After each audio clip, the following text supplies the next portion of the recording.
Hello, I'm Lisa Martin, and welcome to DoubleClick.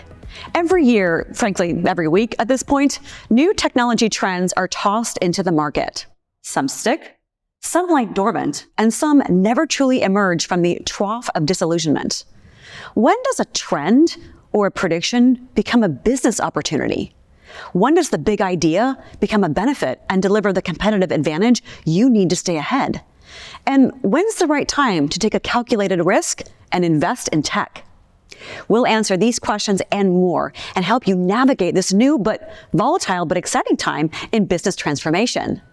Today we are joined by celebrated technology author and the former editor-in-chief of Wired UK, David Rowan, IDC Powerhouse and Group VP for Enterprise Software, Mickey North Rizza, and Massimo Capoccia, Chief Innovation Officer at Infor. Welcome, everyone. Let's dive in.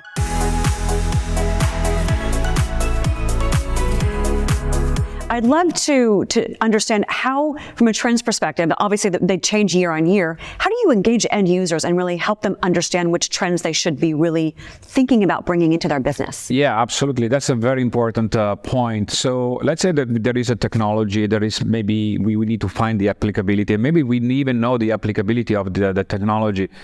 When we talk to the CIOs or the CFOs, we are going, the engagement is to really find the opportunity for the company. What is the opportunity of growth for them, right? But what is also the threats, because maybe in the market, there is competition and there is some threats to that. So that technology could help them to combat that, or there is opportunity for growth. Where is there is cost efficiencies and optimizations. Maybe that technology will bring the next level of optimization.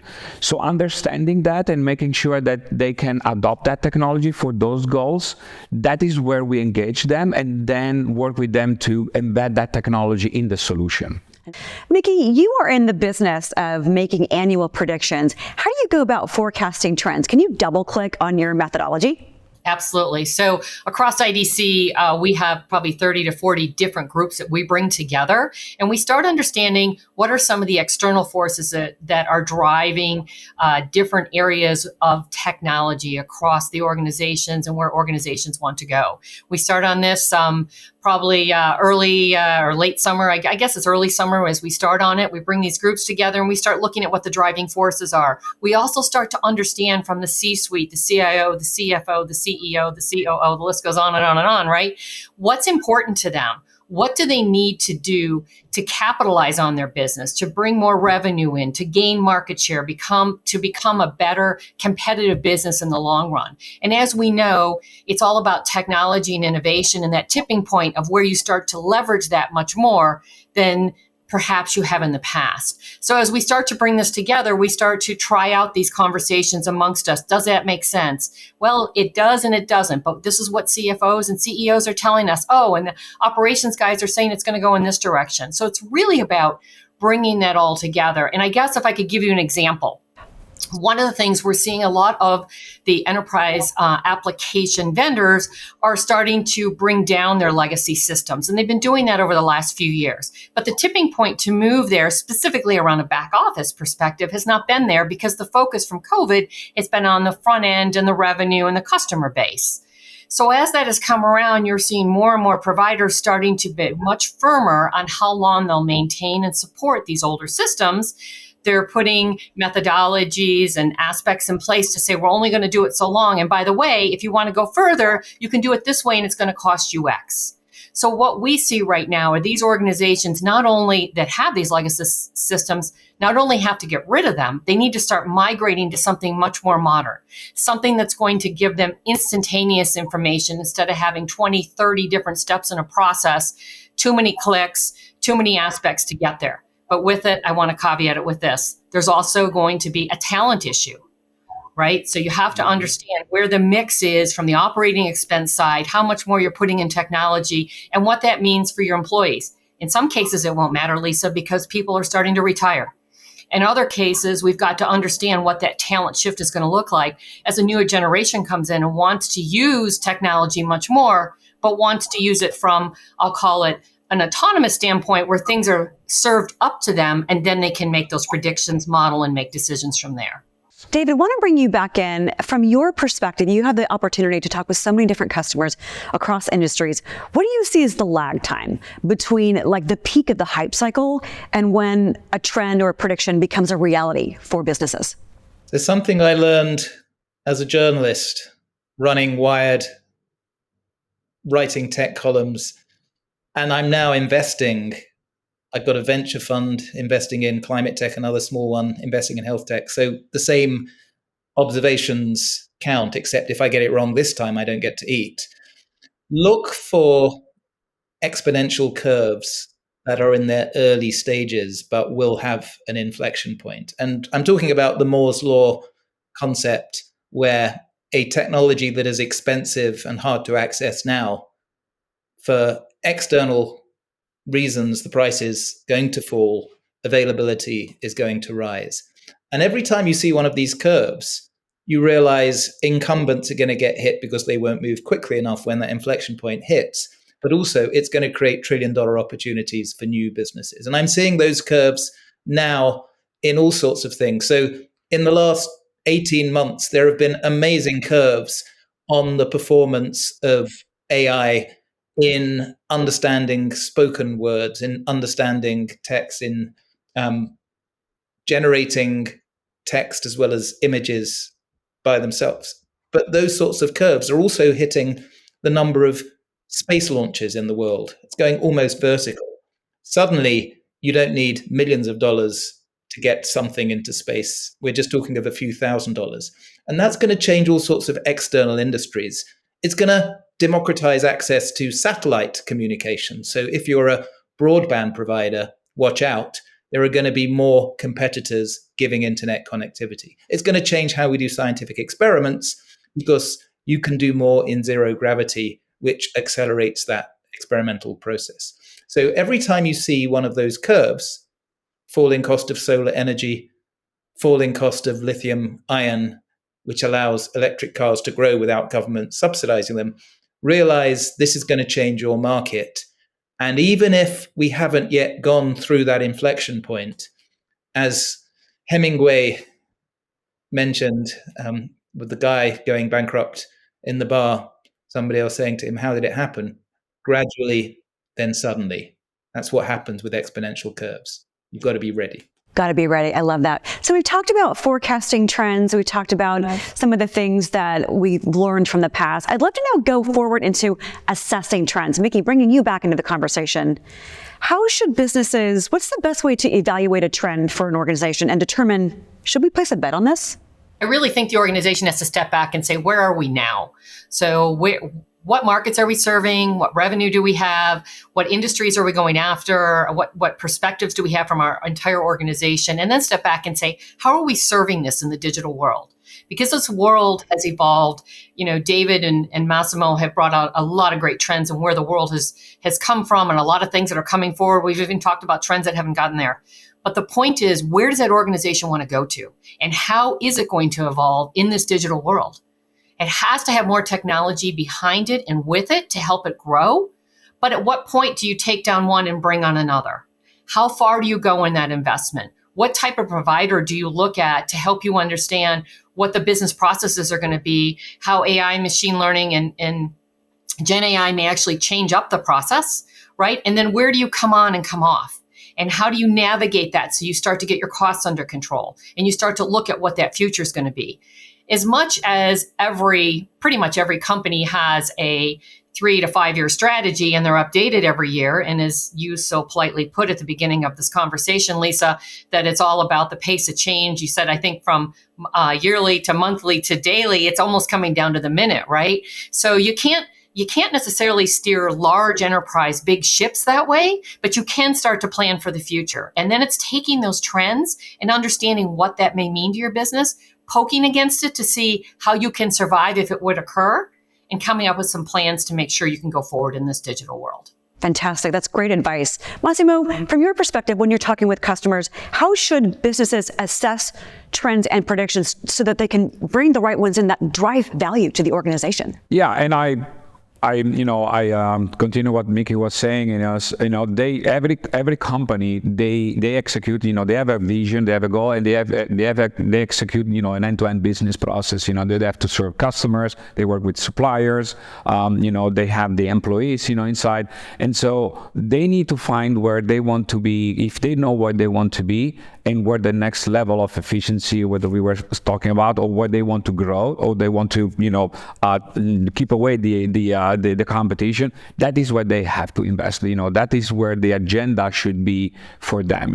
And again, if they just go for let's claim and let's use some technology for the sake of technology, it won't fit the vision or gain the goals that they are trying to do, right? So growth, the market, and even the employees, because it's not only serving the customers, but making sure that your employee are ready. Like, Mickey was said about talent, right? That's going to be a big issue.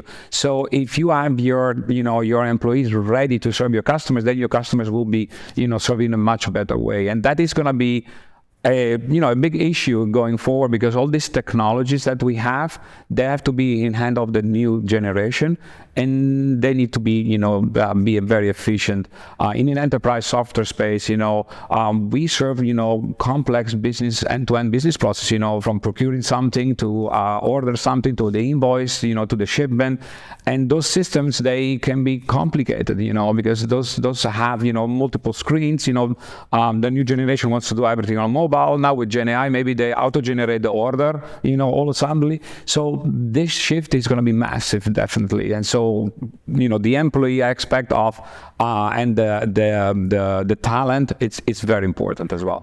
Mickey, as we said, you're in the business of doing predictions. Your 2024 predictions, I understand, are out now. Give us a little bit of your advice for how do you encourage organizations to not only assess, but apply your yearly trends? We just spoke about the legacy systems, right? That was one avenue. I also think there's another cultural shift that's going on that we see that by mid-2025, organizations are going to use AI to make that shift much better, to get them to those new frameworks of how they're going to bring their products out, how they're going to engage with their customers, start to change up the way they're doing things. And in addition, one of the other things that we see is that by 2025, there'll be some gaps that will be closed by Gen AI. But because of that, some of the talent shortages will start to close. But as that surplus of talent comes around, as the business engages much more, what we expect is by 2027, there'll be a surplus of talent across many of the lines of business. So as you start to think about that, what you're going to see is organizations saying, what is it that we really need? And I guess the last one would be, we talked a little bit about autonomous and where things are going from a business process perspective, where things are served up and you don't even realize that something's gone on. I'll give you an example. I'd like to look at it this way, and I think everybody in this audience can relate. Years ago, there were address books. And I'm sure many of us can talk about how we would stick a change of address in on a piece of paper or a sticky and just keep it going. Then there came around a Palm Pilot. And that Palm Pilot really allowed us to look at addresses in a way, in information that we have. Then all of a sudden we changed it and put it into a phone. So things started to evolve in that perspective, right? You're going to see this continuation of all of this around the enterprise applications as we see some of these line of business applications start to progress and collapse on themselves, because the data sets are all coming together and it becomes a business process aspect. Some of the processes will go away, no longer needed, because they're much more autonomous and the information's being collected. And then it's a matter of how you serve it, how you handle it, and what the talent does with it. So there's a shift around people, process, performance, right, into the technology being much more an avenue that we rely on to help us go forward, and the people interacting with it differently. So it sounds like we're really talking about like tectonic shifts. David, in your experience, how do you advise organizations to assess and apply trends that will really be the right ones to place bets on to drive ultimately value to the business? The trouble with being a commercially successful business, especially a big one, is you have processes that have worked for a long time. You have quarter by quarter revenue targets, and it stops you thinking in a diverse way, in a way that challenges your own assumptions. I went to Google X, the moonshot lab of Google, trying to build emerging technologies into businesses that will have $1 billion users. And they're obsessed with this phrase, cognitive diversity. They want to challenge every team's assumptions by making sure there aren't just engineers and physicists in the team, but also people who think in a very different way, who will ask very different questions. A former concert pianist, a chess grandmaster, a former ballerina. And I think in our teams, we need to find ways to bring in outsiders' opinions, outsiders' questions, outsiders' prejudices to challenge our own. And I would advise leaders to look in completely unrelated sectors to see how they're using tech. Tech is going to be ubiquitous, it's going to be commodified. But if you go to the crypto conference, you will see how they're talking about encryption and privacy and value exchange. If you go to the human rights conference, you will see how they're using technology to find new ways to communicate that you haven't yet thought of. And look at where the gamers are going. Look at how in online gatherings, the people who stay up till 3 a.m.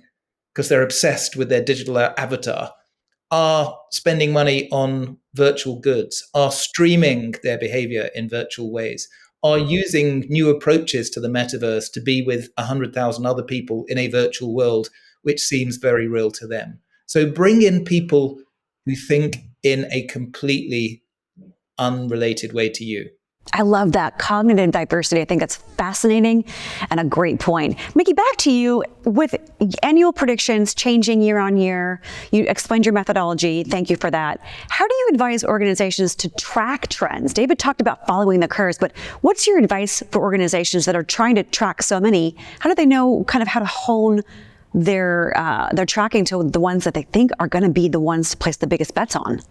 I think part of this comes down to how they meet as an organization at the top level and what's important to the business. You know, we spoke a little bit earlier about driving trends and understanding what that means to my business. So if a particular industry that you happen to be in is changing, let's take farming and where farming might occur and the agricultural aspects and what happens going from a co-packer into a CPG company. Where are those ingredients going to come from and how are those going to be brought forward? And how do you measure that? Do you need new devices to monitor the rain and the different shifts in the weather patterns that might be going on?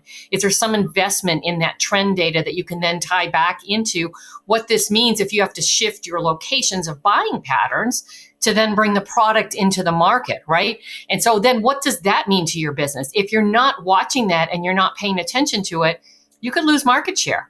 You could also lose your entire business because you're selling into the wrong areas. It could also mean that as one particular area starts to dry up in a particular product that you may have been in, you may need to go to a new product and you might start looking at new trends and new patterns. And then, Lisa, I have to step back and say, okay, also, who's buying it?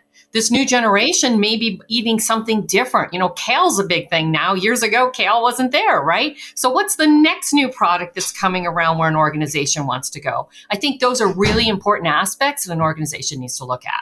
Okay, Mickey, sticking with you, there's so much noise out there. How do you advise organizations to cut through it? I think you need to really step back and understand what is your primary goal as an organization. You have a mission statement, you have a lot you want to accomplish, but where is that revenue going? Are you going to chase it? Are you going to get out ahead of it? And how do you do that? So it's understanding how that impacts your business. Forget everything else that's going on. What are the pieces you need to know that are going to impact your business? So for instance, if you're going to rely more on technology, what technology do you need to drive that business forward? And then the next perspective is, where do I go to get advice on that? Right? So do I go to a company like Infor here that does enterprise software who can guide me down this pathway? Do I go to some service providers who can give me some different context? Do I go outside of that, similar to what David just said, to other conferences to understand what is going to help me get my business to that next level? Right? It really has to be about getting to that next level, but understanding the pieces as they come together. Getting to that next level, really understanding the business impact that you need to be making. David, same question to you. With all the noise out there, how are you advising organizations to cut through it? Well, I'm not going to say you should read Wired because you'll edit that out and have a deep fake of me saying something completely different. One thing I think is super exciting, the startup world is a Cambrian explosion of experimentation.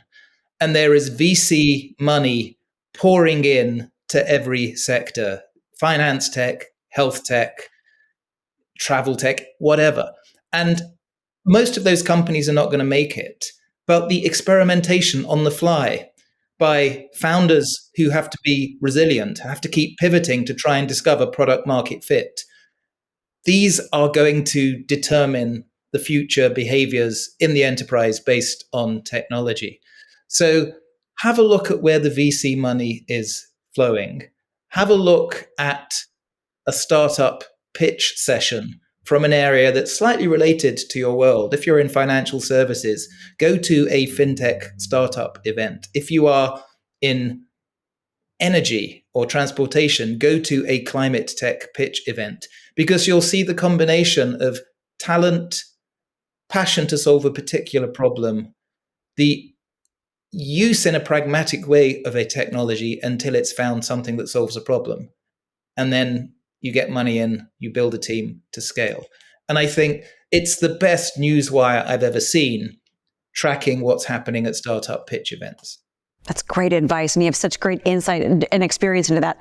Massimo, thank you so much for joining me here on this program in New York. It's been great to have you. David, Mickey, we so appreciate your insights, your time, your thoughts.